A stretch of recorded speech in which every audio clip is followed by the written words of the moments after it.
Boa tarde, pessoal. Eu sou Lucy. Lucy Luz. Foi esse nome que eu me dei hoje. Mas eu já venho sendo Lucy. Lucy de Lucy Cleide. Meu apelido mais conhecido é Lu. Mas eu gostei do Lucy. Da nova pessoa que a vida me tornou. Então, eu estou hoje aqui seguindo o conselho de uma irmã. Porque a gente não deve passar nesse mundo sem deixar algo de importante. Talvez a nossa história possa ajudar outras pessoas, possa motivar outras pessoas a não acharem que suas vidas sejam ruins. Talvez ela vendo que a vida de outro alguém pode ser bem mais complicada que a sua, ela passa a não reclamar tanto. É o que eu faço. Porque às vezes eu gostaria de reclamar muito. Não quero fazer um vídeo mentindo, né? Não gosto de mentiras. Mas às vezes eu queria reclamar. Mas existem situações muito piores. E as pessoas são fortes. E aí você tem que aprender com elas. E aí eu percebo que muita gente acha isso em mim. Acha essa força em mim. E é verdade. Eu me tornei, como eu costumo dizer, eu me tornei uma casca mais grossa. Aguentei muitas coisas. E elas não me mataram. Aí foram me deixando assim, mais resistente. E eu não sei dizer a vocês se é bom ou ruim, mas eu estou aqui. Não muda muito o que a gente está vivendo, sentindo, mas a gente consegue ir com mais leveza. E tudo que você aguenta mais, não fica leve não. Fica vindo mais, mas você aguenta levar. A diferença é basicamente essa. Talvez muitos não estejam entendendo assim, a princípio, o que é que essa mulher está falando, né? Mas eu queria dizer a vocês, gente, as mudanças na minha vida. A vida não era fácil, nunca foi, mas eu tive um despertar com o diagnóstico de um câncer de mama. Estando há meses de uma nova relação, de um recomeço de uma história, de uma vida, cheia de planos para essa nova vida. E eu tive esse diagnóstico. E aí eu passei a ficar em pânico, desesperada, o que vinha por aí para mim. E não foi nada fácil não. Não vamos dizer que é fácil, não, porque não é. É tipo uma parada pra tudo, né? De repente você para e agora, né? E agora eu posso morrer de fato, porque a gente sabe que vai, mas um diagnóstico assim faz a gente pensar que pode estar mais perto, que você pode não estar entre as que sobrevivem, porque a maior parte não consegue vencer, que é uma luta árdua. E a gente encontra, às vezes, médicos tão bons e humanos, e às vezes não encontra médicos tão humanos assim. E eu passei um período difícil comigo mesma.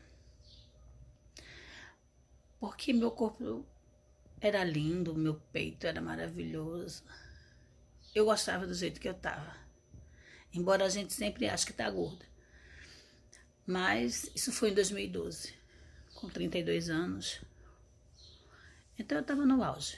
A gente sempre acha que tá gorda, mas aí hoje eu sei que eu tava linda, maravilhosa. Não foi fácil.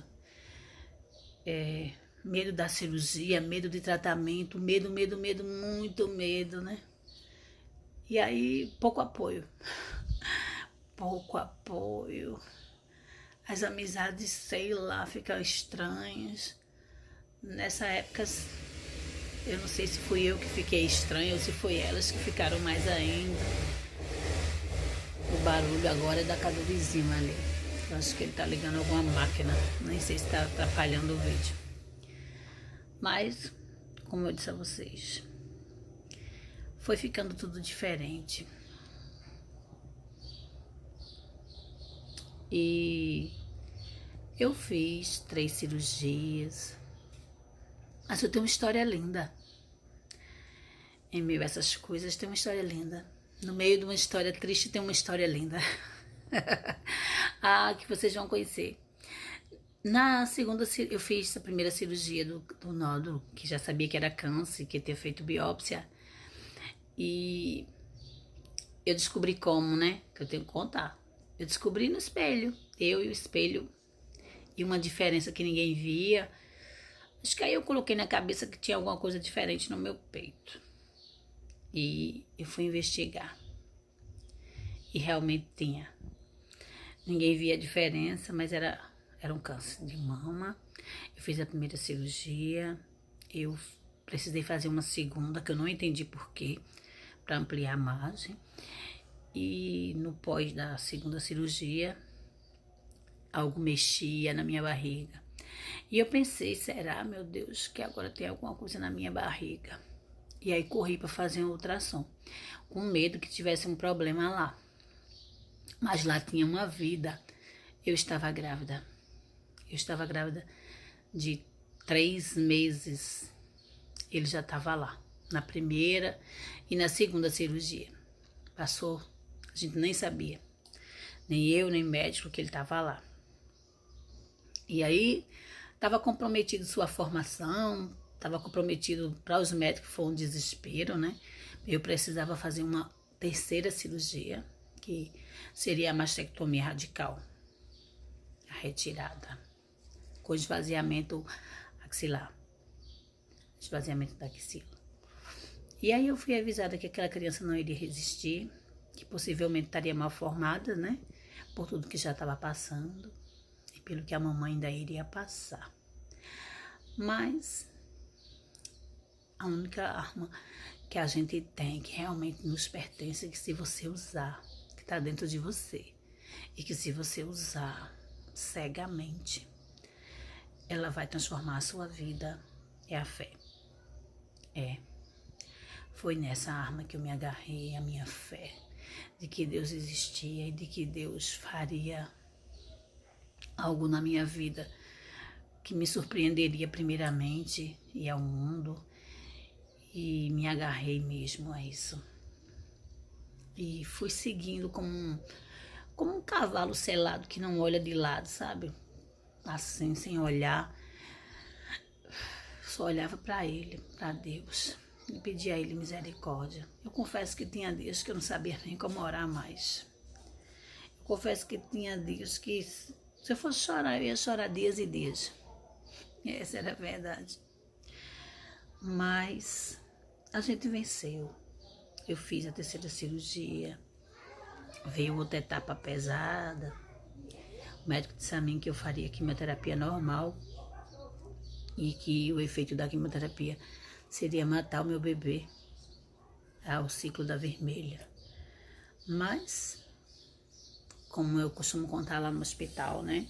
Hoje eu conto essa história como um testemunho para motivar pacientes que estão começando, que estão com medo. E aí eu conto que o médico falou dentro do que ele conhece. Mas como eu disse para a menina, né? O dono da vida é Deus. Pode fazer, porque Deus garante. E ele garantiu. Eu fiz a quimio.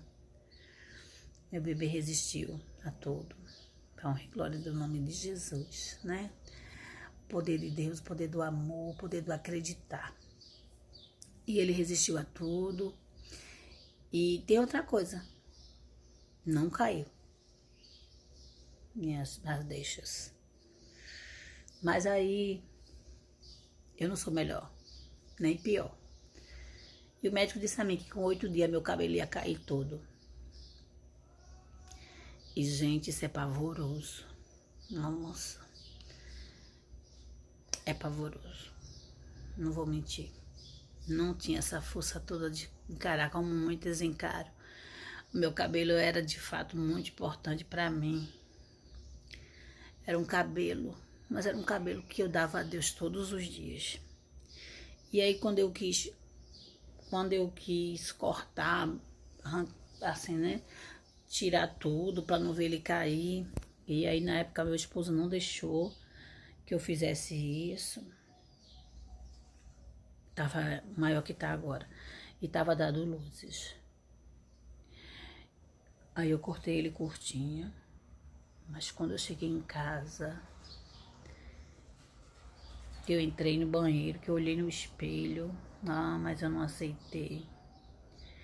E eu disse a Deus, me perdoa, Deus, mas eu não aceito, Jesus. De forma alguma eu aceito perder meu cabelo, que eu te dei todo dia. Que era uma das coisas que eu fazia antes de trabalhar. Sempre era no espelho, quando eu estava arrumando o cabelo. Eu sempre dava meu cabelo a Deus. Coisa minha e de Deus. E eu dava meu cabelo a Deus. Eu dizia, Deus, a beleza do meu cabelo é tua. Sempre conversava com Deus. Sempre procurei conversar com Deus assim. Como Ele estando como é para ser mesmo. Perto de mim, comigo, assim, uma conversa verdadeira. Sem querer parecer, porque diante de Deus a gente não parece, né? Deus conhece a gente na essência de como a gente é de verdade. Então, quanto mais sincero você for com Ele, melhor o relacionamento que você vai ter com Ele. E aí eu fiz uma oração, talvez eu tenha errado a forma de falar, não sei. Mas ela funcionou. Né? E eu disse a Deus, Deus que não aceitava perder meu cabelinho. E aí eu não perdi. O médico não entendeu. Confesso que eu amei, foi muito bom, foi um diferencial muito grande. E ele continuou. Muitas pessoas não entenderam também. E às vezes meu médico dizia assim, eu não sei o que está acontecendo, você parece que não está fazendo nada. E eu disse a ele, o senhor não vai entender, porque é a mão de Deus que está na minha vida e vai até o fim. Era uma fé, gente. Era uma fé, que assim como eu pedi a Deus que não deixasse me faltar a força nem a fé, para encarar tudo como eu tinha que encarar. Não é fácil. Não é fácil se sentir só quando se está enfrentando um diagnóstico desse. E pior ainda, não é se sentir, é estar só. Há situações que você está só, não é fácil. Não é. E há médicos que têm um jeito de falar. Na época, minha médica era Denise Sobral. Ela não tinha o menor jeito de falar. Ela me deixava em pânico, ela me deixava apavorada com as coisas que ela falava. Mas, enfim, eu fiz a mastectomia, eu fiz o tratamento e dei uma fraquejada no tratamento. A segunda parte do tratamento deu uma fraquejada. Mas meu filho nasceu bem, para a honra e glória de Deus, cheio de saúde. E sabe quantos anos ele tem hoje?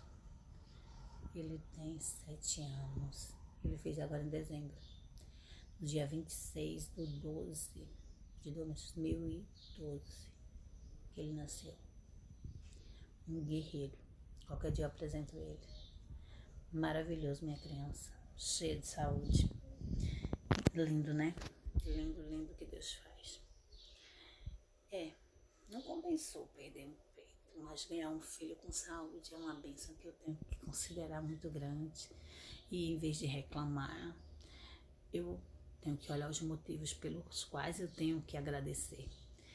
E se a gente for fazer isso em tudo na nossa vida, a gente vai sempre ter muitos motivos para agradecer.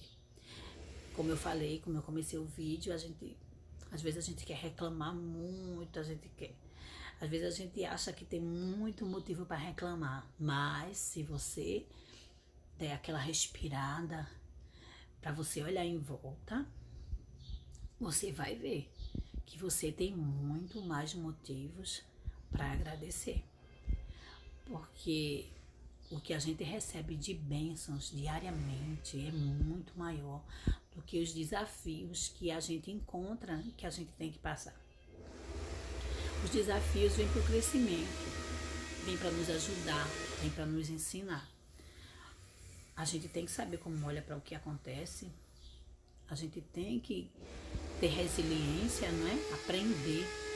Às vezes a nossa luta ela pode parecer a maior e a pior que existe, mas não é. Tem alguém que está sofrendo até mais e que às vezes está enfrentando de uma forma muito linda e que te ensina com isso. Por isso a gente deve passar adiante. Quando o meu problema parecer muito grande, eu devo olhar. Eu devo olhar em volta as bênçãos que eu tenho e o tanto de gente que sofre situações muito mais difíceis. E aí eu tenho que agradecer a oportunidade de estar vivendo, de estar vencendo. Então eu vou encerrar para não ficar muito longo esse pequeno vídeo. E depois eu conto uma outra parte dessa história de Lúcia e Luz.